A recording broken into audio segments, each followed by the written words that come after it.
ದೇವರಿಗೆ ಸ್ತೋತ್ರವಾಗಲಿ. ದೇವರಿಗೆ ಅಮೂಲ್ಯರು, ಅತಿ ಪ್ರಿಯರು, ಘನವಂತರಾದ ಪ್ರಿಯ ದೇವರ ಮಕ್ಕಳೇ, ಬನ್ನಿರಿ ಪ್ರಿಯರೇ.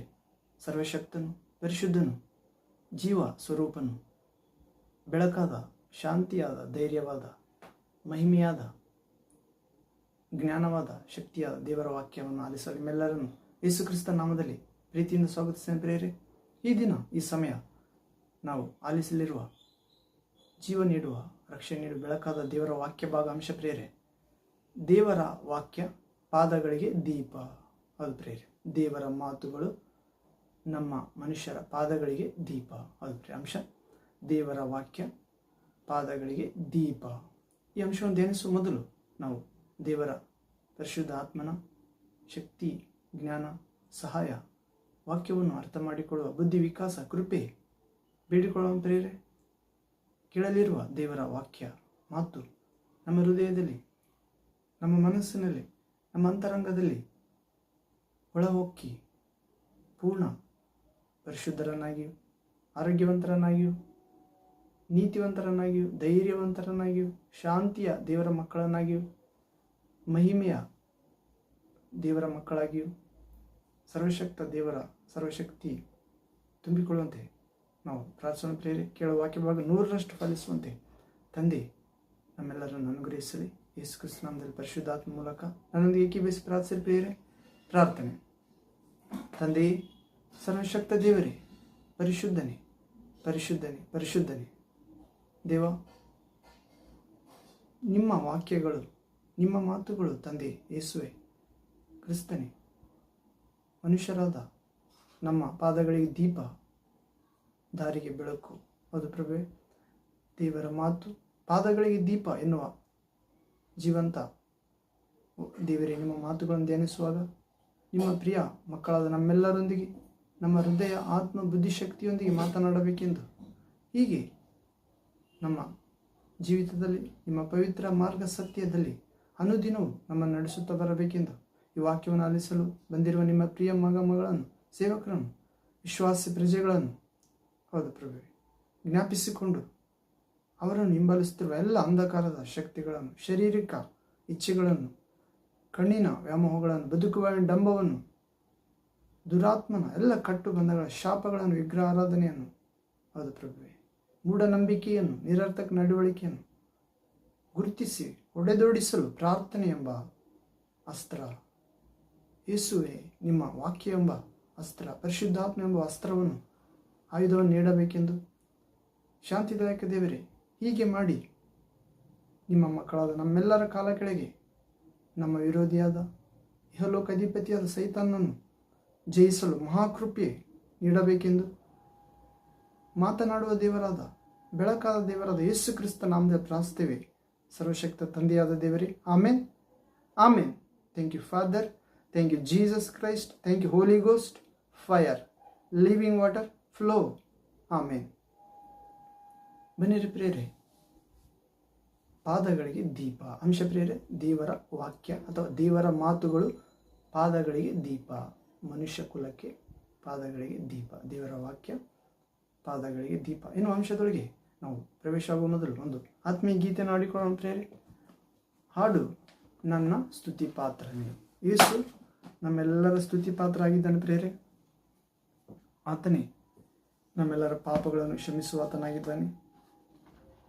ಆತನು ಮನುಷ್ಯ ಕುಲದ ಪಾಪಗಳನ್ನು ಕ್ಷಮಿಸುವ ಆತನಾದ್ದರಿಂದ ನಮ್ಮೆಲ್ಲರ ಭಯಭಕ್ತಿಗೆ ಪಾತ್ರನಾಗಿದ್ದಾನೆ. ಹೌದು ಪ್ರಿಯರೇ, ಹೀಗೆ ನಮ್ಮನ್ನು ಪರಿಶುದ್ಧರನ್ನಾಗಿ ಮಾಡುತ್ತಾನೆ ತನ್ನ ರಕ್ತದಿಂದ ತೊಳೆದು. ಹೌದು, ನನ್ನ ಸ್ತುತಿ ಪಾತ್ರನೇ. ನನ್ನೊಂದು ಏಕೀಭವಿಸಿ ಹಾಡಿರಿ ಪ್ರಿಯರೇ. ನನ್ನ ಸ್ತುತಿ ಪಾತ್ರನೇ ನನ್ನೇಸುವೆ, ನನ್ನ ಆರಾಧನೆಗೆ ನೀನೇ ಯೋಗ್ಯನಯ್ಯ, ನನ್ನ ಆರಾಧನೆಗೆ ನೀನೇ ಯೋಗ್ಯನಯ್ಯ, ನನ್ನ ಸ್ತುತಿ ಪಾತ್ರನೇ ನನ್ನೇಸುವೆ. ನಿನ್ನ ವಾಕ್ಯವೇ ನನ್ನ ಪರವಶವು, ನಿನ್ನ ವಾಕ್ಯವೇ ನನ್ನ ಆತ್ಮಕ್ಕೆ ಆಹಾರವು. ಯೇಸುವೆ, ನಿನ್ನ ವಾಕ್ಯವೇ ನಮ್ಮ ಪರವಶವು, ನಿನ್ನ ವಾಕ್ಯವೇ ನಮ್ಮ ಆತ್ಮಕ್ಕೆ ಆಹಾರವು, ನಿನ್ನ ವಾಕ್ಯವೇ ನನ್ನ ಪಾದಗಳಿಗೆ ದೀಪವು. ಯೇಸಪ್ಪ, ನಿಮ್ಮ ವಾಕ್ಯವೇ ನಮ್ಮ ಪಾದಗಳಿಗೆ ದೀಪವು, ನಿನ್ನ ವಾಕ್ಯವೇ ನನ್ನ ಪಾದಗಳಿಗೆ ದೀಪವು. ನನ್ನ ಸ್ತುತಿ ಪಾತ್ರನೇ ನನ್ನೇಸುವೆ, ನನ್ನ ಆರಾಧನೆಗೆ ನೀನೇ ಯೋಗ್ಯನಯ್ಯ, ನಮ್ಮ ಆರಾಧನೆಗೆ ನೀನೇ ಪಾತ್ರನಯ್ಯ, ನಮ್ಮ ಸ್ತುತಿ ಪಾತ್ರನೇ ನನ್ನೇಸುವೆ. ನಿನ್ನ ಕೃಪೆಯೇ ನನ್ನ ಆಶ್ರಯವು, ನಿನ್ನ ಕೃಪೆಯೇ ನನ್ನ ಆತ್ಮಕ್ಕೆ ಅಭಿಷೇಕವು. ತಂದೆ, ನಿನ್ನ ಕೃಪೆಯೇ ನಮ್ಮ ಆಶ್ರಯವು, ನಿನ್ನ ಕೃಪೆಯೇ ನಮ್ಮ ಆತ್ಮಕ್ಕೆ ಅಭಿಷೇಕವು, ನಿನ್ನ ಕೃಪೆಯೇ ನನ್ನ ಜೀವನ ಆಧಾರವು, ನಿನ್ನ ಕೃಪೆಯೇ ನಮ್ಮ ಜೀವನ ಆಧಾರವು, ನಿನ್ನ ಕೃಪೆಯೇ ನನ್ನ ಜೀವನ ಆಧಾರವು. ನಮ್ಮ ಸ್ತುತಿ ಪಾತ್ರನೇ ನನ್ನೇಸುವೆ, ನಮ್ಮ ಆರಾಧನೆಗೆ ನೀನೇ ಯೋಗ್ಯನಯ್ಯ, ನನ್ನ ಆರಾಧನೆಗೆ ನೀನೇ ಪಾತ್ರನಯ್ಯ, ನನ್ನ ಸ್ತುತಿ ಪಾತ್ರನೇ ನನ್ನೇಸುವೆ. ನಿನ್ನ ಸೌಂದರ್ಯವು ಯೆರೂಷಲೇಮು, ನಿನ್ನ ಪರಿಪೂರ್ಣತೆ ಸಿಯೋನು ಶಿಖರವು.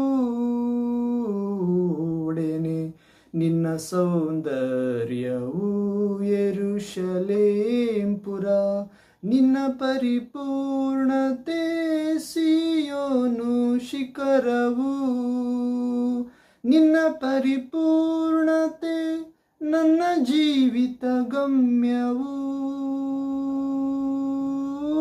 ನಿನ್ನ ಪರಿಪೂರ್ಣತೆ ನಮ್ಮ ಜೀವಿತ ಗಮ್ಯವು. ತಂದೆ, ನಿನ್ನ ಪರಿಪೂರ್ಣತೆ ನನ್ನ ಜೀವಿತ ಗಮ್ಯವು. ನಮ್ಮ ಸ್ತುತಿ ಪಾತ್ರನೇ ನಮ್ಮ ಯೇಸುವೆ, ನಮ್ಮ ಆರಾಧನೆಗೆ ನೀನೇ ಯೋಗ್ಯನಯ್ಯ, ನನ್ನ ಆರಾಧನೆಗೆ ನೀನೇ ಪಾತ್ರನಯ್ಯ, ನನ್ನ ಸ್ತುತಿ ಪಾತ್ರನೇ ನನ್ನ ಕ್ರಿಸ್ತನೇ. ಆಮೇನ್. ಅದು ಪ್ರೇರೆ. ನಮ್ಮ ಸ್ತುತಿ ಪಾತ್ರನು ತಂದೆಯಾದ ದೇವರು, ಸೃಷ್ಟಿಕರ್ತನು. ಆತನು ಈ ಲೋಕಕ್ಕೆ ಬೆಳಕಾಗಿ ಕತ್ತಲೆಯಲ್ಲಿರುವವರನ್ನು ಬೆಳಕಿಗೆ ತರಲು, ಪಾಪದಲ್ಲಿರುವವರನ್ನು ಪರಿಶುದ್ಧತೆಗೆ, ಮರಣದಲ್ಲಿರುವವರನ್ನು ಜೀವಕ್ಕೆ, ಅನಾರೋಗ್ಯದಲ್ಲಿರುವವರನ್ನು ಆರೋಗ್ಯಕ್ಕೆ, ಅವಿಶ್ವಾಸದಲ್ಲಿರುವವನು ವಿಶ್ವಾಸಕ್ಕೆ, ಅಜ್ಞಾನದಲ್ಲಿರುವವರನ್ನು ಜ್ಞಾನಕ್ಕೆ, ಅನ್ಯಾಯದಲ್ಲಿರುವವರನ್ನು ನ್ಯಾಯಕ್ಕೆ, ಅಪಕಾರದಲ್ಲಿರುವವರನ್ನು ಉಪಕಾರ ಮಾಡುವವರನ್ನಾಗಿಯೂ ಅದು ಪ್ರೇರೆ. ಹೀಗೆ ಕಣ್ಣಿಲ್ಲದವರಿಗೆ ಕಣ್ಣು, ಕುರುಡರಿಗೆ ಕಿವಿ, ಕುಂಟರಿಗೆ ಕಾಲು, ಮೂಗರಿಗೆ ಮಾತು, ಅದು ಪ್ರೇರೆ. ಜೀವವಿಲ್ಲದವರಿಗೆ ಜೀವ. ಅದು ಹೀಗೆ ನಮ್ಮ ಸ್ತುತಿಪಾತ್ರನಾದ ಯೇಸು ಸ್ತುತಿಪಾತ್ರನಾಗಿದ್ದಾನೆ ಪ್ರೇರೆ. ಅನೇಕ ವಿಷಯ ಕುರಿತು ಆತನೇ ನಮ್ಮ ಆರಾಧನೆಗೆ ಯೋಗ್ಯನಾಗಿದ್ದಾನೆ. ಹೌದು. ಹೀಗೆ ನನ್ನಲ್ಲಿ ಪಾಪ ಇದೆ ಎಂದು ನಿಮ್ಮಿಂದ ತೋರಿಸಲು ಯಾರಿಂದ ಸಾಧ್ಯ ಎಂದು ಅಂದಿನ ಸಮಾಜಕ್ಕೆ ಸವಾಲು ಹಾಕಿದ್ದಾನೆ ಪ್ರೇರೆ ಪ್ರಭು. ಕಾರಣ ಆತನು ಬೆಳಕಾಗಿದ್ದಾನೆ. ದೇವರ ವಾಕ್ಯವಾದ ಯೇಸು ದೇವರ ಬಳಿಯಿಂದ ಬಂದ ಯೇಸು, ದೇವರಾದ ಯೇಸು. ಅದು ಪ್ರೇರೆ, ಬೆಳಕು ಕತ್ತಲನ್ನು ಹೋಗಲಾಡಿಸುತ್ತದೆ. ಹೌದು, ಕತ್ತಲು ಅದನ್ನು ಮುಸುಕಲಾಗುವುದಿಲ್ಲ, ಕಾರಣ ಆತನಲ್ಲಿ ಪಾಪವಿಲ್ಲ ಎಂದೇ ಹೇಳಿದ ಕಾರಣ ಆತ ಬೆಳಕಾಗಿದ್ದಾನೆ ಯೇಸು ಲೋಕಕ್ಕೆ. ಹೀಗೆ ಯೇಸುವಿನ ವಾಕ್ಯವೇ ನಮ್ಮೆಲ್ಲರ ಪರವಶವಾಗಿದೆ ಪ್ರೇರೆ. ಯೇಸುವಿನ ವಾಕ್ಯವೇ, ದೇವರ ವಾಕ್ಯ ನಮ್ಮ ಆತ್ಮಕ್ಕೆ ಆಹಾರವಾಗಿದೆ. ಆತನ ವಾಕ್ಯವೇ ನಮ್ಮ ಪಾದಗಳಿಗೆ ದೀಪವಾಗಿದೆ. ಹೌದು, ಯೇಸುವಿನ ವಾಕ್ಯವನ್ನು ಕೇಳುವಾಗ ನಾವು ಹೊಸ ವಲಯದಲ್ಲಿ ಪ್ರವೇಶ ಆಗುತ್ತೇವೆ ಪ್ರೇರೆ, ಆತ್ಮ ವಲಯದಲ್ಲಿ. ಹೌದು, ಯೇಸುವಿನ ವಾಕ್ಯ ಕೇಳುವಾಗ ನಮ್ಮ ಅಂತರಂಗ ಪುರುಷನಿಗೆ ಆಹಾರ, ನೆಮ್ಮದಿ, ಚೈತನ್ಯ, ತೃಪ್ತಿ ಉಂಟಾಗುತ್ತದೆ. ಹೌದು, ಕಾರಣ ಆ ವಾಕ್ಯವೇ ನಮ್ಮ ಆತ್ಮವನ್ನು ನಮ್ಮ ತಾಯಿ ಗರ್ಭಕ್ಕೆ ಕಳುಹಿಸಿ ಸೃಷ್ಟಿ ಮಾಡಿದ್ದು. ಹೌದು, ನಮ್ಮ ನಿಜವಾದ ಆತ್ಮಗಳ ತಂದೆ ಯೇಸು ಕ್ರಿಸ್ತನೇ, ತಂದೆಯ ಪರಿಶುದ್ಧಾತ್ಮನಾಗಿದ್ದಾನೆ ಪ್ರೇರೆ. ಹೀಗೆ ಯೇಸುವಿನ ವಾಕ್ಯ ನಮ್ಮ ಪಾದಗಳಿಗೆ ದೀಪವಾಗಿದೆ ಪ್ರೇರೆ. ಅನೇಕ ಜೀವಿತದ ಸಮಸ್ಯೆಗಳಲ್ಲಿ ಆ ದೇವರ ವಾಕ್ಯವನ್ನು ನಾವು ನಂಬುವುದಾದರೆ ಆ ಜೀವಿತದ ಎಲ್ಲ ಸಮಸ್ಯೆಗಳಲ್ಲಿ ಆಪತ್ಕಾಲದಲ್ಲಿ ಆಪತ್ ಬಾಂಧವನಂತೆ ದೇವರ ವಾಕ್ಯ ನಮ್ಮ ಪಾದಗಳಿಗೆ ದೀಪವಾಗುತ್ತದೆ ಪ್ರೇರೆ. ಹೌದು, ಹೀಗೆ ದೇವರ ಕೃಪೆಯೇ ನಮ್ಮ ಆಶ್ರಯವಾಗಿದೆ. ದೇವರ ಕೃಪೆಯೇ ನಮ್ಮ ಆತ್ಮಕ್ಕೆ ಅಭಿಷೇಕವಾಗಿದೆ. ದೇವರ ಕೃಪೆಯೇ ನಮ್ಮ ಜೀವನ ಆಧಾರವಾಗಿದೆ. ಹೌದು ಪ್ರೇರೆ, ಪಾಪ ಕೊಡುವ ಸಂಬಳ ಮರಣ, ಆದರೆ ದೇವರು ಕೊಡುವ ಉಚಿತ ವರ ನಮ್ಮ ಪ್ರಭುವಾದ ಯೇಸು ಕ್ರಿಸ್ತನಲ್ಲಿರುವ ಅಥವಾ ದೇವರು ಕಳುಹಿಸಿಕೊಟ್ಟ ಯೇಸು ಕ್ರಿಸ್ತನ ದೇವಕುಮಾರನಲ್ಲಿರುವ ನಿತ್ಯ ಜೀವ ಪ್ರೇರೆ. ಕೃಪೆ ಅದು. ನಾವು ಪಾಪಿಗಳಾಗಿದ್ದಾಗಲೂ ಅನೀತಿವಂತರಾಗಿದ್ದಾಗಲೂ ನಮಗೋಸ್ಕರ ಒಬ್ಬಾತನು ಪ್ರಾಣ ಕೊಟ್ಟಿದ್ದಾನೆ. ನೀತಿವಂತರಿಗೋಸ್ಕರ ಪ್ರಾಣ ಕೊಡುವುದಕ್ಕೆ ಮುಂದೆ ಬರಬಹುದು ಯಾರಾದರೂ, ಉಪಕಾರ ಮಾಡಿದವರಿಗೋಸ್ಕರ ಪ್ರಾಣ ಕೊಟ್ಟರೂ ಕೊಡಬಹುದು ಯಾರಾದರೂ. ಆದರೆ ನಾವು ನೀತಿವಂತರು ಅಲ್ಲ, ಉಪಕಾರಿಗಳು ಅಲ್ಲ, ಬದಲಿಗೆ ಪಾಪಿಗಳಾಗಿದ್ದಾಗಲೇ ತಂದೆ ತನ್ನ ಪ್ರಿಯ ಕುಮಾರನನ್ನೇ, ದೇವಕುಮಾರ ಯೇಸುವೆ ತನ್ನ ಪ್ರಾಣವನ್ನೇ ದೇವರನ್ನು ಪ್ರೀತಿಸುವವರಿಗಾಗಿ, ತನ್ನನ್ನು ಪ್ರೀತಿಸುವವರಿಗಾಗಿ, ತಂದೆಯನ್ನು ಪ್ರೀತಿಸುವವರಿಗಾಗಿ ಪ್ರಾಣ ಕೊಟ್ಟಿದ್ದಾನೆ ಪ್ರೇರೆ. ಇದರಲ್ಲಿ ದೇವರ ಪ್ರೀತಿ ನಿಜಗುಣ ತೋರಿ ಬಂದಿದೆ. ಆ ಯೇಸುವಿನ ಆ ಪ್ರಾಣ ತ್ಯಾಗವೇ ಕೃಪೆಯಾಗಿದೆ ಪ್ರೇರೆ. ನನಗೋಸ್ಕರ ಆತನು ಮನುಷ್ಯಾಗಿ ಬಂದನು, ನನಗೋಸ್ಕರ ಗಾಯಗೊಂಡನು, ನನಗೋಸ್ಕರ ಮರಣಿಸಿದನು, ನನಗೋಸ್ಕರ ಸಮಾಧಿಯಾಗಿ ಎದ್ದನು ಮೂರನೇ ದಿನ, ನನಗೋಸ್ಕರ ತಂದೆಯ ಬಳಿಗೆ ಹೋಗಿ ನಮಗೋಸ್ಕರ ಬೇಡಿಕೊಳ್ಳುತ್ತಿದ್ದಾನೆ. ತನ್ನ ಪಾಪ ಜಯಿಸಿದ ಆತ್ಮಶಕ್ತಿಯನ್ನು ದಯಪಾಲಿಸಲೆಂದು, ನಮ್ಮ ಮೇಲೆ ಕಳುಹಿಸಲೆಂದು ನಮ್ಮೊಳಗೆ ನಮಗೋಸ್ಕರ ಬೇಡುತ್ತಿದ್ದಾನೆ. ತಂದೆಯವರು ಮಾಡುತ್ತಿರುವುದು ಇವರು ಏನು ಅರಿಯರು ಎಂದು ಬೇಡುತ್ತಿದ್ದಾನೆ. ನಾವು ಪಶ್ಚಾತ್ತಾಪದಿಂದ ಪ್ರಭುವಿನಲ್ಲಿ ಕೇಳಿಕೊಂಡಾಗ ನಮಗೋಸ್ಕರ ಬೇಡುತ್ತಿದ್ದಾನೆ. ಪಾಪ ಮರಣಗಳ ನಿಯಮದಿಂದ, ಈ ಸೈಕಲ್ನಿಂದ ಅದು ಪ್ರೇರೆ ಬಿಡಿಸೆಂದು, ಹೊಸ ಜೀವನ ಮಾರ್ಗದಲ್ಲಿ ನಡೆಸೆಂದು, ನನ್ನ ಆತ್ಮದಲ್ಲಿ ನನ್ನ ವಾಕ್ಯದಲ್ಲಿ ಒಂದಾಗಿಸಿ ನೂತನ ಸೃಷ್ಟಿಗಳಾಗಿ ಮಾಡೆಂದು ತಂದೆಯಲ್ಲಿ ಭಿನ್ನಯಿಸುತ್ತಿದ್ದಾನೆ. ಅದು ಪ್ರೇರೆ. ಹೀಗೆ ಯೇಸುವಿನ ಕೃಪೆ ಭಿನ್ನ ಆಶ್ರಯವಾಗಿದೆ. ಯೇಸುವಿನ ಕೃಪೆ ಆತ್ಮಕ್ಕೆ ಅಭಿಷೇಕವಾಗಿದೆ. ಆತನ ಆತ್ಮ ಯೇಸುವಿನ ಕೃಪೆ, ಉಚಿತ ಕೃಪೆ ನಮ್ಮ ಜೀವನ ಕ್ಷಮಾಪಣೆ ಆಧಾರವಾಗಿದೆ ಪ್ರೇರೆ. ಹೀಗೆ ಪ್ರಭುವಿನ ಸೌಂದರ್ಯ, ದೇವರ ಸೌಂದರ್ಯ ಯೆರೂಸಲೇಮ್ ಆಗಿದೆ ಪ್ರೇರೆ. ನಮಗೋಸ್ಕರ ಸ್ಥಳವನ್ನು ಸಿದ್ಧ ಮಾಡಲು ಹೋಗಿದ್ದಾನೆ ಪ್ರಭು. ಯೆರೂಸಲೇಮ್, ಅದರ ಹೆಸರು ಯೆರೂಸಲೇಮ್, ನೂತನ ಯೆರೂಸಲೇಮ್. ಹೌದು ಪ್ರೇರೆ. ಅದು ತನ್ನ ಗಂಡನಿಗೋಸ್ಕರ ಅಲಂಕೃತವಾದ ಮದಲಗಿತ್ತಿಯಂತೆ ತನ್ನ ಶೃಂಗಾರ ಮಾಡಲ್ಪಟ್ಟಿದೆ. ಹೌದು, ದೇವರ ಪರಿಶುದ್ಧ ಸೌಂದರ್ಯ ಯೆರೂಸಲೇಮ್ ಪಟ್ಟಣ, ದೇವರ ಪರಿಪೂರ್ಣತೆ ಸಿಯೋನ್ ಶಿಖರ ಪ್ರೇರೆ. ಹೌದು, ನಾವು ಪ್ರಕಟಣೆ ಗ್ರಂಥ 14ನೇ ಅಧ್ಯಾಯದಲ್ಲಿ ಓದುತ್ತೇವೆ, ರಕ್ಷಣೆ ಹೊಂದಿದವರ ಉತ್ಸಾಹ ಗೀತೆ. ಹೌದು ಪ್ರೇರೆ. ಭೂಲೋಕದಲ್ಲಿ ದೇವಜನರಾಗಿ ಮನುಷ್ಯರೊಳಗಿಂದ ಆರಿಸಿಕೊಳ್ಳಲಾದವರು ಇವರು ಕನ್ಯೆಯರಂತೆ ನಿಷ್ಕಳಂಕರು. ಅವರ ಬಾಯಲ್ಲಿ ಸುಳ್ಳಾದದ್ದು ಕಂಡುಬರಲಿಲ್ಲ. ಇವರು ಸ್ತ್ರೀ ಸಂಪರ್ಕ ಇಲ್ಲದವರು. ಇವರು ಯಜ್ಞದ ಕುರಿಮರಿಯಾದಾತನು ಓದೆಡೆಯಲ್ಲೆಲ್ಲ ಆತನನ್ನು ಹಿಂಬಾಲಿಸುತ್ತಿದ್ದರು. ಆತನ ಸ್ವಭಾವಕ್ಕೆ ಮಾರ್ಪಟ್ಟವರು. ಹೌದು ಪ್ರೇರೆ, ಆತನ ಸಹೋದರರಾಗಿದ್ದರು. ಹೌದು, ನಾವು ರೋಮಪತ್ರಿಕೆ 8ನೇ ಅಧ್ಯಾಯ 26ರಿಂದ ನೋಡ್ತೇವೆ ಪ್ರೇರೆ. ದೇವರು ಯಾರನ್ನು ನೇಮಿಸಿದನು ಅವರನ್ನೇ ಕರೆದನು, ಯಾರನ್ನು ಕರೆದನು ಅವರನ್ನೇ ನೇಮಿಸಿದನು, ಯಾರನ್ನು ನೇಮಿಸಿದನು ಅವರನ್ನೇ ಕರೆದನು, ಯಾರನ್ನು ಕರೆದನು ಅವರನ್ನು ನೀತಿವಂತರನ್ನಾಗಿಸಿದನು, ಯಾರನ್ನು ನೀತಿವಂತರನ್ನಾಗಿಸಿದನು ಅವರನ್ನೇ ಮಹಿಮೆ ಪದವಿಗೆ ಸೇರಿಸಿದನು. ಆ ಮಹಿಮೆ ಪದವಿ ಸೇರಿದವರೇ ಆ ಸಿಯೋನ್ ಪರ್ವತದಲ್ಲಿರುವ 1,44,000 ಅಪರಿಶುದ್ಧರ ಪ್ರಿಯರೇ. ಹೌದು, ಅವರಿಗೆ ಅವರ ಮೇಲೆ ಎರಡನೇ ಮರಣಕ್ಕೆ ಅಧಿಕಾರ ಇಲ್ಲ. ಅವರು ಪ್ರಥಮ ಪುನರುತ್ಥಾನದಲ್ಲಿ ಭಾಗಿಯಾಗುವರು. ಹೌದು ಪ್ರಿಯರೇ. ಹೀಗೆ ದೇವರ ಸೌಂದರ್ಯ, ಯೇಸುವಿನ ಸೌಂದರ್ಯ ಯೆರೂಸಲೇಮ್ ಪ್ರಿಯರೇ, ಆತನ ಪರಿಪೂರ್ಣತೆ ಸಿಯೋನ್ ಶಿಖರ, ಮತ್ತು ಆ ಪರಿಪೂರ್ಣತೆ ನಮ್ಮ ಜೀವಿತ ಗಮ್ಯವಾಗುವ ಪ್ರಿಯರೇ. ಯೆರೂಸಲೇಮು, ಸಿಯೋನ್ ಶಿಖರ, ಈ ಪರಿಶುದ್ಧ ಪಟ್ಟಣಕ್ಕೆ, ಆ ರಮ್ಯವಾದ ನಗರಕ್ಕೆ ನಾವು ಸೇರುವುದೇ ನಮ್ಮ ಜೀವಿತ ಗಮ್ಯವಾಗಬೇಕು.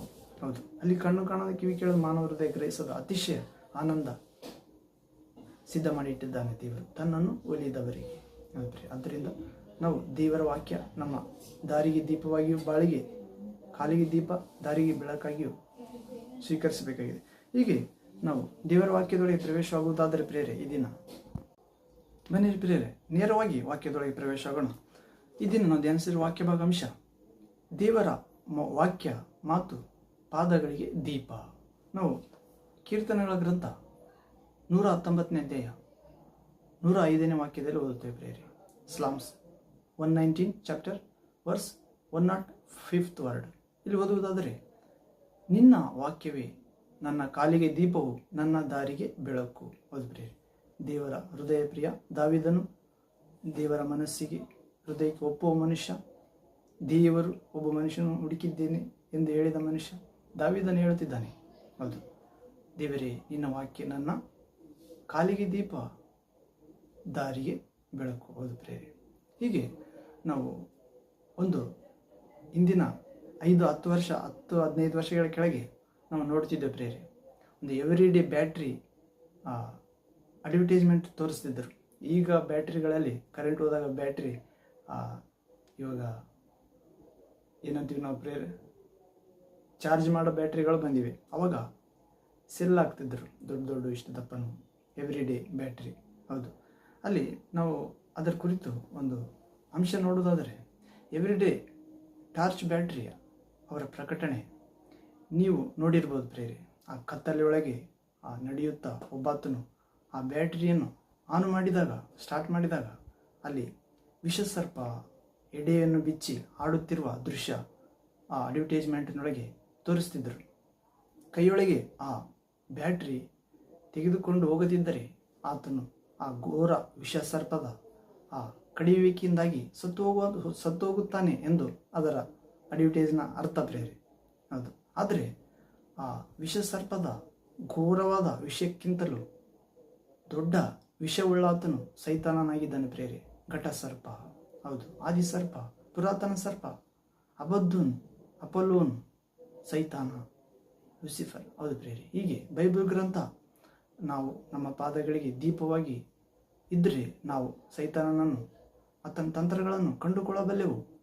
ದೀಪದ ಒಂದು ಬೆಳಕಿನೊಳಗೆ ನಮ್ಮ ಜೀವಿತದ ಮಾರ್ಗದಲ್ಲಿ ನಡೆಯುವಾಗ ಅಡ್ಡಾಗಿ ನಿಂತಿರುವ ಸೈತಾನನ ಕಾರ್ಯಗಳನ್ನು ನಾವು ಗ್ರಹಿಸಬಲ್ಲೆವು ಪ್ರೇರೆ. ಹೀಗೆ ಎಷ್ಟು ತರಹ ವಿಧದಲ್ಲಿ ಕೂಡ ಅಪಾಯಗಳು ಬರುತ್ತವೆ ಎಂದು ಗ್ರಹಿಸಬಹುದು. ಯಾವ ಮಾರ್ಗ ಸರಿಯಾದ ಮಾರ್ಗ ಎಂದು ನಾವು ಸ್ಪಷ್ಟವಾಗಿ ಗ್ರಹಿಸಬಲ್ಲೆವು. ಕಾರಣ ದೇವರ ವಾಕ್ಯ ಕಾಲಿಗೆ ದೀಪ, ದಾರಿಗೆ ಬೆಳಕಾಗಿರುವುದರಿಂದ. ಹೌದು, ಯೇಸು ಕ್ರಿಸ್ತ ಹೇಳ್ತಿದ್ದಾನೆ ಪ್ರೇರೆ, ಯೋಹಾನ ಸುವಾರ್ತೆ 6ನೇ ಅಧ್ಯಾಯ 63ನೇ ವಾಕ್ಯದಲ್ಲಿ, ನಾನು ಆಡಿದ ಮಾತುಗಳೇ ಜೀವ ಆತ್ಮ ಆಗಿವೆ, ದೇವರ ಆತ್ಮವನ್ನು ತರುತ್ತವೆ. ಹೌದು ಪ್ರೇರೆ, ನನ್ನನ್ನು ಪ್ರೀತಿಸಿ ನನ್ನ ಮಾತು ಕೈಗೊಂಡು ನಡೆಯುವಲ್ಲಿ ನನ್ನ ಆತ್ಮ ಕಳಿಸಿಕೊಡುತ್ತೇನೆ ತಂದೆಯ ಬಳಿಯಿಂದ ಎಂದು ಹೇಳಿದ್ದಾನೆ. ಹೌದು ಪ್ರೇರೆ, ಹೀಗೆ ಇದರಿಂದಾಗಿ ಆ ಸೈತಾನನ ಬಲೆಯಿಂದ ತಪ್ಪಿಸಿಕೊಂಡು ಆ ಪರಲೋಕ ಮಾರ್ಗದೊಳಗೆ ಧೈರ್ಯವಾಗಿ ಹೋಗಬೇಕಾದರೆ ಆ ದೇವರ ಮಕ್ಕಳಾಗಬೇಕಾಗಿದೆ. ದೇವರ ವಾಕ್ಯ ನಮ್ಮ ದಾರಿಗೆ ದೀಪವಾಗಿ ಸ್ವೀಕರಿಸಿ, ನಮ್ಮ ಕಾಲಿಗೆ ಬೆಳಕಾಗಿ ಸ್ವೀಕರಿಸಿ. ಹೌದು ದೇವರ ಮಕ್ಕಳೇ, ಹೀಗೆ ನೀವು ನಡೆಯುತ್ತಿರುವಾಗ, ನಾನು ನಡೆಯುತ್ತಿರುವಾಗ ನಮ್ಮೆಲ್ಲರ ಪಾದಗಳಿಗೆ ದೇವರ ವಾಕ್ಯವಾದ ಆ ಬೈಬಲ್ ಗ್ರಂಥ ದೀಪ ನಮಗೆ ದೀಪವಾಗಿದೆಯಾ ಎಂದು ಪ್ರಶ್ನಿಸಬೇಕಾಗಿದೆ ನಮ್ಮ ಜೀವಿತಕ್ಕೆ. ಹೌದು ಪ್ರೇರೆ, ಯೇಸುವೆ ನಿಜವಾದ ಬೆಳಕಾಗಿದ್ದಾನೆ ಪ್ರೇರೆ. ನಮ್ಮ ಕಾಲಿಗೆ ದೀಪ, ನಮ್ಮ ದಾರಿಗೆ ಬೆಳಕು. ಹೌದ್ರಿ, ನಮ್ಮ ಕಾಲು ಸಮಾಧಾನದ ಮಾರ್ಗದಲ್ಲಿ ನಡೆಯಬೇಕೆಂದೇ ದೇವರ ವಾಕ್ಯ ಹೇಳುತ್ತಿದೆ. ನಮ್ಮ ಕಾಲು ಸತ್ಯ ಮಾರ್ಗದಲ್ಲಿ ನಿಲ್ಲಬೇಕೆಂದೇ ದೇವರ ವಾಕ್ಯ ಹೇಳುತ್ತಿದೆ. ನಮ್ಮ ಕಾಲು ಜೀವ ಮಾರ್ಗದಲ್ಲಿ ನಡೆಯಬೇಕೆಂದೇ ದೇವರ ವಾಕ್ಯ ಹೇಳುತ್ತಿದೆ. ಹೀಗೆ ನಾವು ಇನ್ನೊಂದು ವಾಕ್ಯ ನೋಡೋದಾದ ಪ್ರೇರೆ ಪವಿತ್ರ ಗ್ರಂಥದಲ್ಲಿ ಯೋಹಾನನ ಸುವಾರ್ತೆ 1ನೇ ಅಧ್ಯಾಯ 4ನೇ ವಾಕ್ಯ, John gospel chapter 1 verse 4th word. ಇಲ್ಲಿ ಓದೋದಾದರೆ, ಆತನಲ್ಲಿ ಜೀವವಿತ್ತು, ಆ ಜೀವವು ಮನುಷ್ಯರಿಗೆ ಬೆಳಕಾಗಿತ್ತು, ಆ ಬೆಳಕು ಕತ್ತಲಲ್ಲಿ ಪ್ರಕಾಶಿಸುತ್ತದೆ, ಕತ್ತಲು ಅದನ್ನು ಮುಸುಕಲಿಲ್ಲ. ಹೌದು ಪ್ರೇರೆ, ದಾವೀದನು ಹೇಳಿದಂತೆ ಅದೇ ಕಾಲಿಗೆ ದೀಪವಾದ ಆ ವಾಕ್ಯ, ದಾರಿಗೆ, ಮಾನವ ಜೀವಿತದ ಪರಲೋಕ ಎಂಬ ದಾರಿಗೆ, ಸ್ವರ್ಗ ಎಂಬ ದಾರಿಗೆ ಬೆಳಕಾದ ಅದೇ ವಾಕ್ಯ ಮನುಷ್ಯ ಆಕಾರದಲ್ಲಿ ಕನ್ಯೆಯಲ್ಲಿ ಗರ್ಭಧರಿಸಿ ಬಂತು ಪ್ರೇರೆ ಸ್ವರ್ಗದಿಂದ. ಹೌದು, ಆ ವಾಕ್ಯ ಆತನಲ್ಲಿ ಯೇಸು ಆಗಿದ್ದ ಪ್ರೇರೆ, ಆತನಲ್ಲಿ ಜೀವ ಇತ್ತು, ಆ ಜೀವವು ಮನುಷ್ಯರಿಗೆ ಬೆಳಕಾಗಿತ್ತು. ಹೌದು, ದೇವರ ವಾಕ್ಯ ಮನುಷ್ಯರಿಗೆ ಬೆಳಕಾಗಿದೆ ಪ್ರೇರೆ. ಆ ವಾಕ್ಯದಲ್ಲಿ ಜೀವವಿದೆ, ಮನುಷ್ಯರಿಗೆ ಬೆಳಕಾಗಿದೆ. ಆ ಬೆಳಕು ಕತ್ತಲಲ್ಲಿ ಪ್ರಕಾಶಿಸುತ್ತದೆ, ಕತ್ತಲು ಅದನ್ನು ಮುಸುಕಲಿಲ್ಲ. ಆ ಯೇಸು ಎಂಬ ವಾಕ್ಯ ಕತ್ತಲಲ್ಲಿ ಪ್ರಕಾಶಿಸುತ್ತಾನೆ ಪ್ರೇರೆ. ನಾವು ಓದುವುದಾದರೆ, ಹೃದಯದಲ್ಲಿ ಇಟ್ಟುಕೊಂಡು ಧ್ಯಾನಿಸಿ ಅದರ ಪ್ರಕಾರ ನಡೆಯುವುದಾದರೆ ಪ್ರಕಾಶಿಸುತ್ತಾನೆ ಪ್ರಭು ನಮ್ಮಲ್ಲಿ ತನ್ನ ವಾಕ್ಯದ ಮುಖಾಂತರ ಪರಿಶುದ್ಧಾತ್ಮನಾಗಿ. ಕತ್ತಲು ನಮ್ಮ ಒಳಗಿರುವ ಆ ಬೆಳಕಾದ ಯೇಸುವನ್ನು, ಆತನ ಆತ್ಮವನ್ನು ಮುಸುಕುವುದಿಲ್ಲ. ಅದು ಪ್ರೇರೆ. ಹೀಗೆ ನಾವು ಶುದ್ಧ ಹೃದಯವುಳ್ಳವರಾಗಿ, ಆ ಭಾರ ಇಲ್ಲದವರಾಗಿ, ಪ್ರೀತಿ, ಕ್ಷಮೆ, ನಂಬಿಕೆ, ನಿರೀಕ್ಷೆ ಮತ್ತು ವಿಶ್ವಾಸ, ಪ್ರೀತಿ ಎಂಬ ವಜ್ರ ಕವಚದಿಂದ ತುಂಬಲ್ಪಡುವವರಾಗುತ್ತೇವೆ.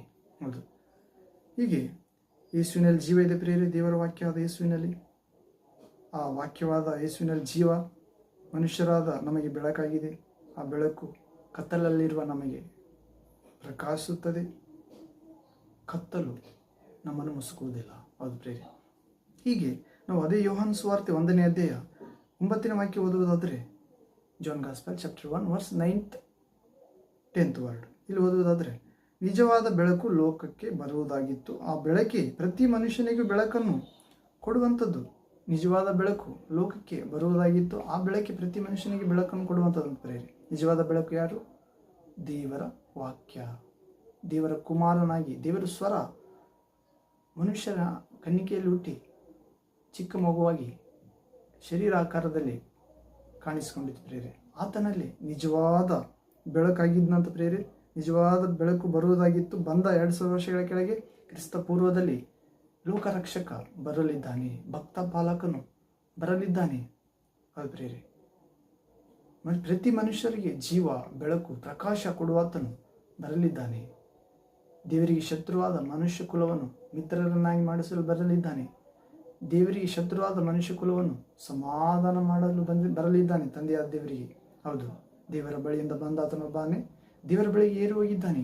ಆ ದೇವರ ಬಳಿಯಿಂದ ಬಂದ ನಿಜವಾದ ಬೆಳಕು ಈ ಲೋಕಕ್ಕೆ ಬಂತು ಪ್ರೇರೆ 2000 ವರ್ಷಗಳ ಕೆಳಗೆ. ಈ ಕ್ರಿಸ್ತ ಶಕ 2025 ನಾವು ಕ್ಯಾಲೆಂಡರ್ ನೋಡ್ತೇವಲ್ಲ ಪ್ರೇರೆ, ಉಚ್ಚರಿಸ್ತೇವಲ್ಲ, ಓದುತ್ತೇವೆ. ಯೇಸು ಕ್ರಿಸ್ತನು ಹುಟ್ಟಿದ 1ನೇ ದಿನದಿಂದ 1ನೇ ತಾರೀಕು 1ನೇ ತಿಂಗಳ 1ನೇ ವರ್ಷ. ಈಗ ಯೇಸು ಕ್ರಿಸ್ತನು ಈ ಲೋಕದಲ್ಲಿ ಪ್ರವೇಶ ಮಾಡಿ 2025 ವರ್ಷ ಆಯಿತು ಪ್ರೇರೆ. ಆತನು 1ನೇ ಶತಮಾನದಲ್ಲಿ ಏರುವುದ 33 ವರ್ಷಗಳಲ್ಲಿ.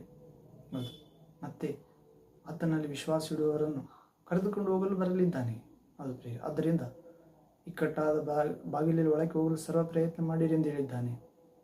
ನರಕಕ್ಕೆ, ನಾಶನಕ್ಕೆ, ಕತ್ತಲಿಗೆ, ಅಂಧಕಾರಕ್ಕೆ, ಸೈತಾನಿಗೆ ನೇಮಿಸಿದ ಆ ಗಾಢ ಅಂಧಕಾರಕ್ಕೆ, ಮಂತ್ರವಾದಿಗಳಿಗೆ, ಸುಳ್ಳು ಪ್ರವಾದಿಗಳಿಗೆ, ಹೌದು, ದೇವರ ಹೆಸರನ್ನು ಹಣಕ್ಕಾಗಿ ಉಪಯೋಗಿಸುವವರಿಗೆ, ದೇವರ ನಾಮವನ್ನು ವ್ಯರ್ಥವಾಗಿ ಉಚ್ಚರಿಸುವವರಿಗೆ ಸಿದ್ಧವಾಗಿದೆ. ಆ ನರಕಕ್ಕೆ ಹೋಗದಂತೆ ಪರಲೋಕಕ್ಕೆ, ದೇವರಿಗೆ ಇಷ್ಟಕರವಾದ ರಾಜ್ಯಕ್ಕೆ, ಬೆಳಕಿನ ರಾಜ್ಯಕ್ಕೆ, ಆನಂದ ರಾಜ್ಯಕ್ಕೆ, ಹೌದು ಪ್ರಿಯ, ಶಾಂತಿಯ ರಾಜ್ಯಕ್ಕೆ, ಮಹಿಮೆಯ ರಾಜ್ಯಕ್ಕೆ, ಕೃಪೆಯ ರಾಜ್ಯಕ್ಕೆ, ಹೌದು ಪ್ರಿಯರೇ, ಕಣ್ಣೀರು, ಗೋಳಾಟ, ಚಿಂತೆ, ಪೇಚಾಟ, ಮರಣ, ಹಸಿವೆ, ನೀರಡಿಕೆ, ಬೆಂಕಿಯ ಜಳ ಇಲ್ಲದ ರಾಜ್ಯಕ್ಕೆ, ಎಲ್ಲವೂ ಹೊಸದಾಯಿತು ಎಂದು ಹೇಳಿದ ಆ ಸಿಂಹಾಸನಾರೂಢದ ಆದ ದೇವರ ರಾಜ್ಯದಲ್ಲಿ ದೇವರನ್ನು ಯೇಸುಕ್ರಿಸ್ತನ ಮುಖಾಂತರ ಮುಖಾಮುಖಿಯಾಗಿ ನೋಡುವ ರಾಜ್ಯಕ್ಕೆ ಅದು ಪ್ರೇರೆ ಕರೆದುಕೊಂಡು ಹೋಗಲು ಬಂದಿದ್ದ ಪ್ರೇರೆ. ನಿಜವಾದ ಬೆಳಕು ಲೋಕಕ್ಕೆ ಬರುವುದಾಗಿತ್ತು, ಬಂತು 2000 ವರ್ಷ ಕೆಳಗೆ. ಆ ಬೆಳಕೆ ಪ್ರತಿ ಮನುಷ್ಯನಿಗೂ ಬೆಳಕನ್ನು ಕೊಡುವಂಥದ್ದು. ಆ ಯೇಸುಕ್ರಿಸ್ತನೇ ಪ್ರತಿ ಮನುಷ್ಯರಾದ ನಮಗೆ ಬೆಳಕನ್ನು ಕೊಟ್ಟಿದೆ ಪ್ರೇರೆ. ಹೌದು, ಈ ಬೆಳಕು ನಾವು ಲೈಟ್ ನೋಡ್ತೇವಲ್ಲ ಪ್ರೇರೆ, ವಿದ್ಯುತ್ ಮೂಲಕ ಪ್ರವಹಿಸುವ ಲೈಟ್ ಬಲ್ಬ್ಗಳಲ್ಲಿ ಇದು ಭೌತಿಕ ಬೆಳಕು. ಇದರ ಹಿಂದೆ ಮನುಷ್ಯರ ಶ್ರಮೆ ಇದೆ. ಹೌದು, ಆದರೆ ನಿಜವಾದ ಬೆಳಕು ದೇವರಾಗಿದ್ದಾನೆ ಪ್ರೇರೆ. ಆತನೇ ನಿಜವಾದ ದೇವರು. ಹೌದು, ಆ ಬೆಳಕು ಕತ್ತಲಾಗುವುದಿಲ್ಲ. ಕಾರಣ ದೇವರು ಶಾಶ್ವತ ಜೀವಿಯ ಸ್ವರೂಪನು. ಆತನಿಗೆ ಮರಣ ಇಲ್ಲ. ಆತ ಆದಿ ಅಂತ್ಯ ಆದಾತನು, ಆದಿ ಇಲ್ಲದಾತನು, ಅಂತ್ಯ ಇಲ್ಲದಾತನು, ಮೊದಲನೇ ಆತನು, ಕಡೆ ಆತನು, ಮೊದಲೇ ಸ್ಟಾರ್ಟಿಂಗ್ ಇರಲಾರ್ದಾತನು, ಕಡೆ ಇಲ್ಲದಾತನು. ಅದು ಪ್ರೇರೆ. ಪ್ರಾರಂಭವು ಸಮಾಪ್ತಿಯು, ಪ್ರಾರಂಭ ಇಲ್ಲದಾತನು, ಸಮಾಪ್ತಿ ಇಲ್ಲದಾತನು. ಆತನ ಉಗಮವೇ ಒಂದು ಅದ್ಭುತ ಸ್ವರೂಪ ಪ್ರೇರೆ. ಆದ್ದರಿಂದ ಆತನು ಈ ಲೋಕದಲ್ಲಿ ಹುಟ್ಟಿದಾಗ ಆತನ ಕುರಿತು ಪ್ರವಾದಿಸಲ್ಪಟ್ಟಿತ್ತು. ಆತನ ಹೆಸರು ಅದ್ಭುತ ಸ್ವರೂಪನು. ನಮಗೊಂದು ಮಗು ಕೊಡಲಾಯಿತು, ಆ ವರದ ಪುತ್ರನು. ಆತನ ಹೆಸರು ಅದ್ಭುತ ಸ್ವರೂಪನು. ಅದು ಪ್ರೇರೆ. ಆಲೋಚನಾಕರ್ತನು, ಪರಾಕ್ರಮ ಆದ ದೇವರು, ನಿತ್ಯನಾದ ತಂದೆ, ಸಮಾಧಾನದ ಪ್ರಭು. ಇವು ಆತನ ನಾಮಾಂಕಿತ ಹೆಸರುಗಳು. ಅದು ಪ್ರೇರೆ. ಹೀಗೆ ನಿಜವಾದ ಬೆಳಕು ಬಂದು ನಮ್ಮ ಜೀವಿತದಲ್ಲಿ ಅದ್ಭುತ ಮಾಡಲು ಬಂದಿದೆ ಪ್ರೇರೆ. ಆಲೋಚನೆ ಕೊಡಲು ಬಂದಿದೆ. ದೈವ ಮಾರ್ಗ ಆಲೋಚನೆ, ದೈವ ಸತ್ಯದ, ದೇವರ ಜೀವದ, ಪರಲೋಕದ ಮಾರ್ಗದ ಆಲೋಚನೆ ಕೊಡಲು ಬಂದಿದೆ. ಮತ್ತು ನಮ್ಮ ಮಧ್ಯದಲ್ಲಿ ಪರಾಕ್ರಮ ಕಾರ್ಯ ಮಾಡಲು ಬಂದಿದೆ. ಹೌದು ಪ್ರೇರೆ. ಸೈತಾನ ಕಾರ್ಯಗಳನ್ನು ನಾಶ ಮಾಡಲು ಯೇಸುಕ್ರಿಸ್ತನ ಈ ಲೋಕದಲ್ಲಿ ಪ್ರತ್ಯಕ್ಷ ಆಗಿದ್ದಾನೆ. ನಮ್ಮ ಜೀವಿತದಲ್ಲಿರುವ ಪಾಪ, ಶಾಪಕ್ಕೆ, ಕೋಪಕ್ಕೆ, ದರಿದ್ರತೆಗೆ ಮತ್ತು ಇಲ್ಲಸಲ್ಲದ ಮರಣಕರವಾದ ಜೀವಿತಕ್ಕೆ ಕಾರಣ ಆಗಿರುವ ಎಲ್ಲ ಕೆಟ್ಟತನಕ್ಕೆ, ಎಲ್ಲ ಕೇಡಿಗೆ ಮೂಲ ಕಾರಣದ ಸೈತಾನ ಕಾರ್ಯವನ್ನು ನಾಶ ಮಾಡಲು ಪರಾಕ್ರಮ ದೇವರಾಗಿ ಈ ಲೋಕದಲ್ಲಿ ಪ್ರವೇಶ ಆಗಿದ್ದಾನೆ ಪ್ರೇರೆ ಯೇಸು ಕ್ರಿಸ್ತನು. ಹೌದು, ಮತ್ತು ನಿತ್ಯನಾದ ತಂದೆ ಆಗಿದ್ದಾನೆ ಪ್ರೇರೆ. ನಿತ್ಯನಾದ ತಂದೆ ಅಂದರೆ ಮಕ್ಕಳು ಮಾಂಸಧಾರಿಗಳಾಗಿರುವುದರಿಂದ ತಂದೆಯು ಅವರಂತೆ ಮಾಂಸಧಾರಿಯಾದನು. ಮಕ್ಕಳು ಮರಣ ಭಯದ ನಿಮಿತ್ತ ಜೀವಮಾನದುದ್ದಕ್ಕೂ ಇಹಲೋಕದ ಅಧಿಪತಿ ಪಿಶಾಚಿಗೆ, ಸೈತಾನಿಗೆ ಅಧೀನದಲ್ಲಿರುವುದರಿಂದ ಬ್ಲ್ಯಾಕ್ ಮೇಲ್ ಮಾಡುತ್ತಿದ್ದಾನೆ ಪ್ರೇರೆ. ಪಾಪ ಮಾಡಿಸಿ ಅವರನ್ನು ಅನಾರೋಗ್ಯದಲ್ಲಿಟ್ಟು ಅಥವಾ ಸಾಲ ಬಾಧೆಗಳಲ್ಲಿಟ್ಟು, ಭಯದಲ್ಲಿಟ್ಟು, ಹೌದು ಚಿಂತೆಯಲ್ಲಿಟ್ಟು ಮತ್ತು ಪೇಚಾಟದಲ್ಲಿಟ್ಟು ದೇವರಿಗೆ ಗುಣಗುಟ್ಟವರನ್ನಾಗಿ ಮಾಡಿ, ಹೀಗೆ ಆ ಸೈತಾನನ ಅಧೀನದಲ್ಲಿದ್ದ ದೇವರನ್ನು ನಂಬುವ, ಯೇಸು ದೇವರ ಬಳಿಯಿಂದ ಬಂದಿದ್ದಾನೆ, ದೇವರ ಪ್ರತಿರೂಪ ಆಗಿದ್ದಾನೆ ಎಂದು ನಂಬುವ ಪ್ರತಿಯೊಬ್ಬರಿಗೂ ಆತನು ಸೈತಾನನ ಆಡಳಿತದಿಂದ, ಮರಣದ ಅಧಿಕಾರದಿಂದ ಬಿಡಿಸಲು ಬಂದಿದ್ದಾನೆ ಪ್ರೇರೆ. ಸೈತಾನನನ್ನು, ಮರಣಾಧಿಕಾರಿಯನ್ನು ತನ್ನ ಮರಣದಿಂದಲೇ ಸೋಲಿಸಿದ್ದಾನೆ. ಹೌದು ಪ್ರೇರೆ. ನಮ್ಮನ್ನು ಆತನು ಸತ್ತು 3ನೇ ದಿನ ಎದ್ದೇಳುವ ಮುಖಾಂತರ ಆತನಲ್ಲಿ ವಿಶ್ವಾಸಿಟ್ಟು ನಮ್ಮನ್ನು ಕೂಡ ಎಬ್ಬಿಸಿದ್ದಾನೆ ವಿಶ್ವಾಸದ ಮೂಲಕ. ಹೌದು, ಆತನು ಸಾಯುವುದಿಲ್ಲ. ನೀತಿವಂತ ದೇವಕುಮಾರನಾಗಿ, ದೇವರ ಪ್ರತಿರೂಪವಾಗಿ, ಅದೃಶ್ಯ ದೇವರ ಸಾದೃಶ್ಯ ರೂಪನಾಗಿ ಇಂದಿಗೂ ಸ್ವರ್ಗದಲ್ಲೂ ತಂದೆಯ ಬಳಿಯಲ್ಲಿ ಕುಳಿತುಕೊಂಡಿದ್ದಾನೆ ಪ್ರೇರೆ. ಆತನು ಆತ್ಮಸ್ವರೂಪನಾಗಿ ಈ ಲೋಕದಲ್ಲೂ ವಿಶ್ವಾಸಿಗಳ ಮಧ್ಯೆ ಚಲಿಸುತ್ತಾನೆ. ಅದು ಪ್ರೇರೆ. ವಾಕ್ಯ ಓದುವಾಗ ಆತ್ಮದಂತೆಗೆ ಮಾತನಾಡುತ್ತಾನೆ, ಕನಸಿನಲ್ಲಿಯೂ ಮಾತನಾಡುತ್ತಾನೆ, ಹೌದು, ನಿದ್ರೆಯಲ್ಲಿಯೂ ಮಾತನಾಡುತ್ತಾನೆ. ಹೌದು, ದೇವರಿಗೆ ಅಸಾಧ್ಯವಾದ ಯಾವುದಿಲ್ಲ. ಹೀಗೆ ನಿಜವಾದ ಬೆಳಕು ಈ ಲೋಕಕ್ಕೆ ಬಂದಿದೆ ಪ್ರೇರೆ. ಆ ಬೆಳಕೆ ಪ್ರತಿ ಮನುಷ್ಯನಿಗೆ ಬೆಳಕನ್ನು ಕೊಡುವಂಥದ್ದು. 10ನೇ ವಾಕ್ಯ, ಆತನು ಲೋಕದಲ್ಲಿ ಇದ್ದನು ಮತ್ತು ಲೋಕವು ಆತನ ಮೂಲಕವಾಗಿ ಉಂಟಾಯಿತು. ಯೇಸು ಕ್ರಿಸ್ತನ ಲೋಕದಲ್ಲಿ ಇದ್ದ ಪ್ರೇರೆ. ಲೋಕವು ಆತನ ಮುಖಾಂತರ ಉಂಟಾಯಿತು. ಭೂಮಿ ಆಕಾಶ ಅದರಲ್ಲಿರುವ ಸಮಸ್ತ ಸೃಷ್ಟಿ, ಮನುಷ್ಯರು, ಪ್ರತ್ಯೇಕವಾಗಿ ಮನುಷ್ಯರ ಕೈಯಿಂದ ಮಾಡಿದ ದೇವರು ಲೋಕದಲ್ಲಿದ್ದ. ಲೋಕವು ಆತನ ಅರಿತುಕೊಂಡಿಲ್ಲ. ಲೋಕ ಅಂದರೆ ಕಣಿನಾಶೆ, ಶರೀರದಾಶೆ, ಬದುಕು ಬಾಳಿನ ಡಂಬ. ಹೌದು, ಈ ಆಶೆಗಳು ಇರುವವರು ಏನು ತಿನ್ನಬೇಕು, ಏನು ಕುಡಿಬೇಕು, ಏನು ಹೊತ್ತುಕೊಳ್ಳಬೇಕೆಂದು ಇಹಲೋಕದ ಬಗ್ಗೆ ಯೋಚನೆ ಮಾಡುವರು. ತಿನ್ನು ಕುಡಿ ನಾಳೆ ಸಾಯುತ್ತೇವಲ್ಲ ಎನ್ನು ಮಾನಸಿಕ ಪ್ರಾಣಿ ಸ್ವಭಾವ ಇರುವವರು ಈ ಲೋಕದಲ್ಲಿ ಇರುವ ಆತನನ್ನು ಅರಿತುಕೊಳ್ಳುವುದಿಲ್ಲ ಪ್ರೇರೆ. ಅದರಿಂದ ಯೇಸುವಿನ ಬಳಿಗೆ ಬರಬೇಕಾಗಿದೆ. ವಾಕ್ಯ, ಬೈಬಲ್ ಗ್ರಂಥ ಓದಬೇಕಾಗಿದೆ. ಹೀಗೆ ಯಾಕೆ ಅವರು ಯೇಸುವಿನ ಬಳಿಗೆ ಬರುವುದಿಲ್ಲ ಅಂದರೆ ಪ್ರೇರೆ, ಅವರು ಯಾಕೆ ಓದುವುದಿಲ್ಲ ಪವಿತ್ರ ಗ್ರಂಥ ಅಂದರೆ, ಬೆಳಕು ಲೋಕಕ್ಕೆ ಬಂದಿದ್ದರೂ ಮನುಷ್ಯರ ಕೃತ್ಯಗಳು ಕೆಟ್ಟವುಗಳಾಗಿರುವುದರಿಂದ ಅವರು ಬೆಳಕಿಗಿಂತ ಕತ್ತಲೆಯನ್ನೇ ಹೆಚ್ಚಾಗಿ ಪ್ರೀತಿಸಿದರು. ಬೆಳಕಿಗಿಂತ ಕತ್ತಲೆಯನ್ನು ಹೆಚ್ಚಾಗಿ ಪ್ರೀತಿಸಿದರು. ಯಾಕಂದರೆ ಈತನ ಬೆಳಗ್ಗೆ ಬಂದರೆ ಪಾಪಿ ಎಂದು ಗೊತ್ತಾಗುತ್ತದೆ, ಬೀಳಬೇಕಾಗುತ್ತದೆ. ಆದರೆ ಯೇಸುವಿನ ಬಳಿಗೆ ಬಂದು ಪಾಪ ಬಿಡೋಣ. ಆಮೇಲೆ